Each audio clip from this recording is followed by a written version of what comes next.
کسی زبان کے بولنے میں سب سے ضروری بات یہی ہوتی ہے کہ ہر لفظ کو صحیح ادا کیا جائے۔ مطلب تو ٹوٹے پھوٹے لفظوں میں بھی پورا ہو جاتا ہے، لیکن صحیح تلفظ کے بغیر زبان نہیں رہتی۔ عام گفتگو، تقریر، نظم خوانی، داستان گوئی، ریڈیائی نشر، غرض ہے کہ ہر قسم کے بیان میں صحت تلفظ سب سے زیادہ اہمیت رکھتی ہے۔ مضمون اچھے سے اچھا کیوں نہ ہو، غلط تلفظ اس کا لطف زائل کر دیتا ہے۔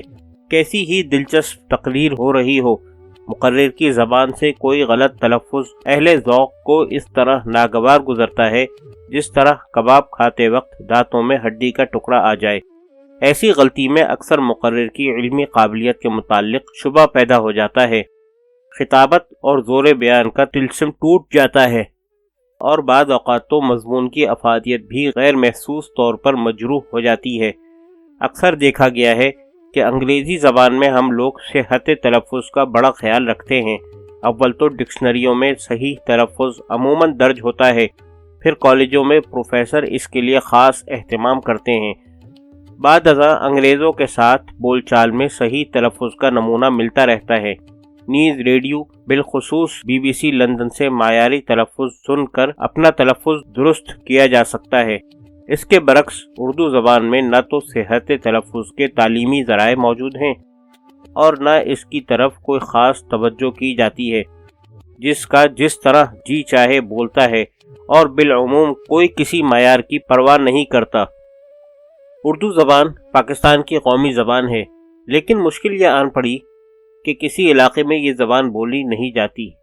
نیز ہندوستان سے جو اردو بولنے والے ادھر آئے ہیں وہ ہیں بھی مختلف علاقوں کے اور آباد بھی متفرق مقامات پر ہوئے ہیں۔ نتیجہ یہ ہے کہ اب کسی ایک جگہ کے بارے میں یہ نہیں کہا جا سکتا کہ یہاں کی زبان معیاری ہے۔ خود ہندوستان میں بھی جہاں اردو بولی جاتی ہے وہاں کچھ تو مختلف زبانوں کے خلط ملط ہو جانے سے اور کچھ ہندی زبان کے مصنوعی فروغ کی کوشش کے باعث معیاری زبان میں بہت کچھ فرق آ گیا ہے۔ ان حالات میں اہل پاکستان کے لیے اور بھی ضروری ہو گیا ہے کہ وہ اپنی قومی زبان کے معیاری تلفظ کے حفظ و بقا کے لیے خاص اہتمام کریں اور صحت تلفظ کا خاص خیال رکھیں۔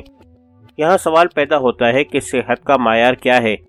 عام طور پر یہی سمجھ لیا جاتا ہے کہ اہل زبان جس طرح بولتے ہیں وہی صحیح تلفظ ہے۔ یہ اصول زیادہ تر زبان کے عام مشترک اور بنیادی الفاظ کے متعلق تو درست ہے، لیکن جامع اور ہمہ گیر نہیں ہے، کیونکہ اس اصول کے بیان میں یہ بات نظر انداز کر دی جاتی ہے کہ خود اہل زبان میں بھی مختلف علاقوں، شہروں، پھر شہر و دیہات اور پھر ایک ہی شہر میں مختلف طبقات کے تلفظ میں فرق ہوتا ہے۔ مثلاً پڑھے لکھے لوگوں کا تلفظ اور ہوتا ہے اور ان پڑھ عوام کا اور، اہل علم اور اہل بازار کا اور۔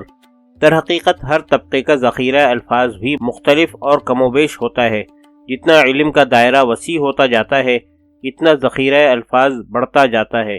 اس لیے ایک عالم کی گفتگو اور تقریر میں جو الفاظ استعمال ہوتے ہیں ایک عامی کے یہاں اتنے الفاظ ہوتے ہی نہیں۔ لا محالہ ایسے زائد الفاظ کے تلفظ کی سند عوام سے ملنا ناممکن ہے۔ غرض ہے کہ عام تلفظ کی سند زبان کے صرف مروج اور روزمرہ کے مشترک الفاظ کے متعلق مل سکتی ہے۔ ان میں اگر دہلی اور لکھنؤ کے یا دیگر مقامی اختلافات بھی ہوں تو کچھ حرج نہیں، سب کو مستند سمجھا جائے گا۔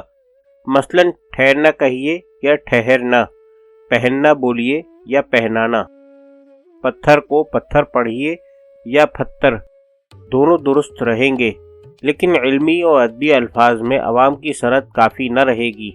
اس کے لیے اہل علم و اہل تحقیق کی طرف رجوع اور صحت تلفظ کا کوئی نہ کوئی علمی معیار مقرر کرنا ضروری ہوگا۔ اس سلسلے میں غلط العام صحیح کا مشہور عام اصول بھی قدر وضاحت چاہتا ہے۔ غلط العام سے مراد وہ غلط تلفظ ہے جو عام اور خاص، جاہل اور عالم سب میں عام ہو جائے۔ مثلا نشتر جو نیشتر کا مخفف ہے، صحیح طور پر نشتر ہونا چاہیے، لیکن اہل زبان میں نشتر اس قدر عام ہو چکا ہے کہ اب اس کو صحیح سمجھنا چاہیے۔ اگرچہ سردار عبدالرب نشتر اپنے تخلص کا اب بھی صحیح فارسی میں تلفظ استعمال کرتے ہیں۔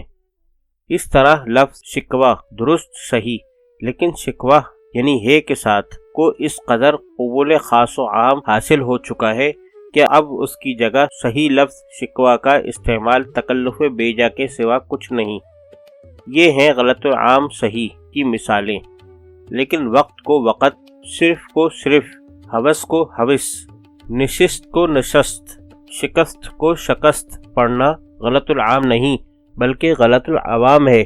اس لیے یہ غلط تلفظ کبھی صحیح نہ سمجھا جائے گا خواہ اہل زبان کی اکثریت کی سند ہی اسے کیوں نہ حاصل ہو۔ اہل علم کے مقابلے میں عوام ہمیشہ اکثریت ہی میں ہوا کرتے ہیں، لیکن عوام کی ایسی غلطیاں غلط العام کے تحت آ کر صحت کا جامہ نہیں پہن سکتی۔